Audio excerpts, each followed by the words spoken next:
Dugaan korupsi PT Sriwijaya Mandiri Sumsel terkait kerjasama pengangkutan batu bara sebesar 18 miliar rupiah. Terdakwa Sari Muda dituntut jaksa KPK dengan pidana penjara selama 4 tahun 6 bulan di juru persidangan di Pengadilan Negeri Palembang.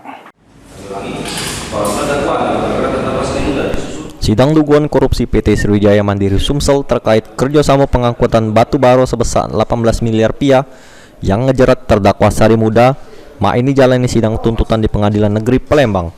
Di hadapan sidang yang diketuai Hakim Fitriadi, Jaksa Penuntut Umum KPK, juru amar tuntutannya nyatu ke terdakwa Sari Muda melanggar pasal 3 junto pasal 18 Undang-Undang Nomor 20 Tahun 2001 tentang tindak pidana korupsi.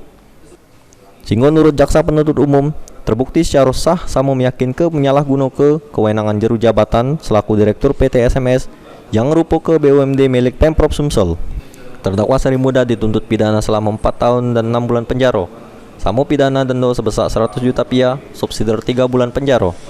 Selain pidana denda, terdakwa juga disuruh balik ke duit pengganti sebesar 2,3 miliar rupiah, yang mana kalau duit pengganti tersebut tidak dibayar sebulan sesudah putusan ingkrah, maka diganti dengan pidana penjara selama setahun.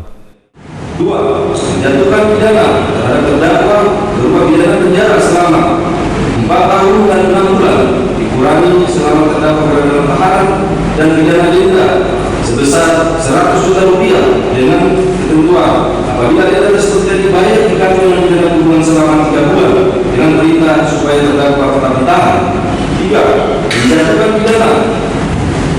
Menjatuhkan pidana tambahan berupa pembayaran uang pengganti sebesar 2.375.555.680. Sesudah mendengar ketuntutan Jaksa Penuntut Umum KPK RI, penasihat hukum terdakwa bakal ngajukan upaya pembelaan secara tertulis, sama pembelaan pribadi oleh terdakwa Sari Muda.